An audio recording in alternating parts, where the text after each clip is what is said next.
Hello, I'm Mark Wilson. I'm CEO of Aviva. Now, it's probably an understatement to say that 2016 was a year of a lot of upheaval, particularly political.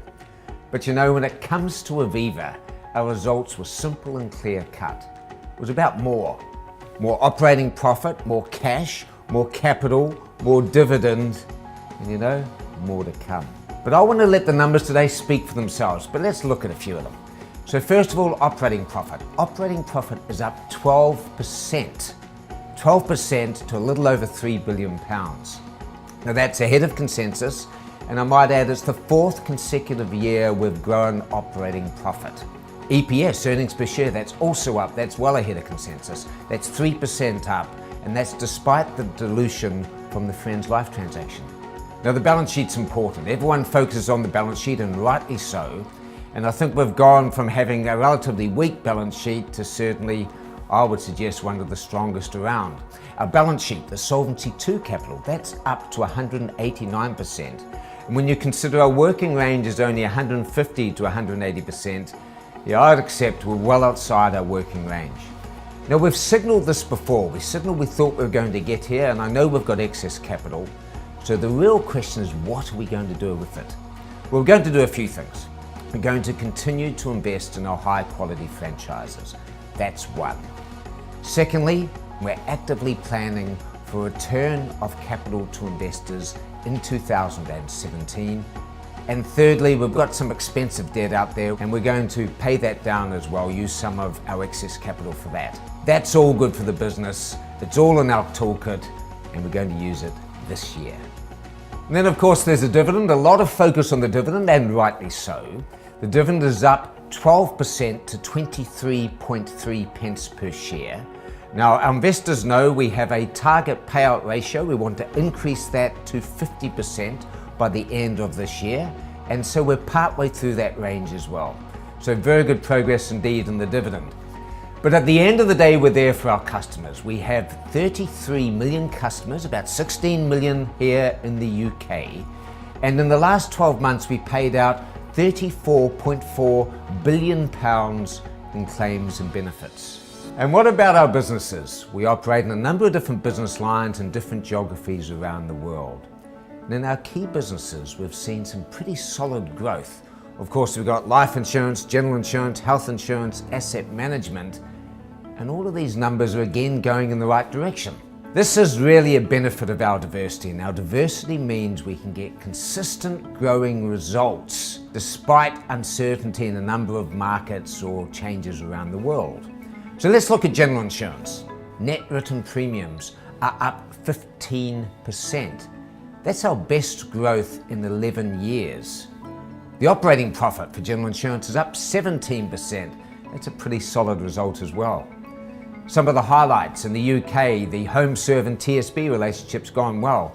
And in Canada, the acquisition of Royal Bank of Canada's insurance operation has been fully integrated. And I must say the results out of that business after the first few months have been higher than our business cases would have predicted. So that's been a highly encouraging start indeed. And you know what? In general insurance, there's much more to come. Our health insurance business, you know, I think that's a hidden gem. Its operating profit was up 19%. And I think there's still more to do there, and I have high expectations. The international businesses, well, they were mixed. Europe was resilient in a pretty challenging market, but it's fair to say there's still more to do in our European operations. Asia's purely a disruption strategy, and I believe the Asian business models in the market are aging. It's ripe for disruption, and I think we're the company to do it. And we have some pretty high hopes there. Another highlight in Asia was the deal with Tencent and Hill House. That's a disruptive digital insurance strategy. And you know what? In a market that's maturing like Asia is, I think that is the future. And what about life insurance? It's an important business. It is our biggest business. What you saw again was another year of consistent, solid growth. Operating profit up 8%. Value of new business up 13% despite the challenging markets. And in terms of the UK life business, they delivered all of the Friends savings, the Friends integration cost savings, 1 year early. So that was a pretty good result. What we've seen in the life businesses, particularly in the UK, is resilience because we have a full range of products. And I think of Aviva in terms of this business has continued to buck the Brexit blues. And where one product was a bit slow, like bulk annuities, other products like some of the investment products and the fund management products and the protection products, they showed some really good solid growth. And again, it's that resilience we want to see throughout our businesses. Asset management. It's really been a breakout year for asset management. After a few tough years in restructuring and getting the hero products out there, that business has delivered some really solid inflows. In fact, some of the best in the market.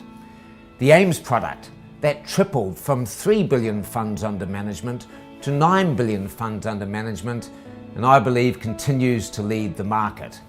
We've got a great team in place. It's now 5% of our operating earnings and growing, and it really is becoming a core part of our operation.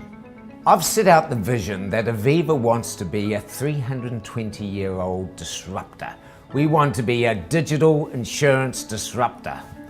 And you know what? I think we're the most advanced out there. We've managed to get all of our customer systems talking to each other, and that's quite a feat for any large insurance company. We've doubled the customer registrations on our major portal, MyAviva, up to 5 million customers, and the customers using it have a satisfaction score of 75%. We've got our digital garages in Hoxton and Toronto and Singapore. We have the regulators working with us to make sure the regulations are right and appropriate for digital. And make no mistake, digital and Aviva, I think both of those are the future. You know, a few years ago I set out our vision, our promise to investors about cash flow and growth. And I think it's pretty clear now we are delivering on both of those. But it's not enough just to deliver in 1 or 2 years. We need to deliver year after year after year. And I think our franchises are well positioned to do that. We delivered this year, I think, a great set of numbers. More profit, more growth, more cash, more capital. And we've been very clear today on the strength of our balance sheet. The fact that we're now planning to give some capital back to shareholders and pay down debt, I think really underlines the strength of our balance sheet. But you know, not all in the garden is rosy, and I think there's still much, much more to do. I think as a business, we're not as efficient as I'd like us to be in all areas. Not all of our countries are going well. You know, we've broken our countries into oaks, acorns, and apple trees, and we've still got some work to do on the apple trees. And we've said that we're going to withdraw some capital from some of our businesses and reallocate it to others. So what can investors expect? Well, I've set out a target that we're going to grow operating profit by mid-single digits. I think our results in 2016 in a challenging year prove that we can do that. We've also said we're going to get 7 billion in remittances from the businesses back to the group. I think our results this year with a 20% increase in remittances also show we can do that. And then we've also said that we're going to get a 50% payout ratio on dividend. I think that just shows once again, all we're doing is doing what we said we would. And that's the Aviva I want to see.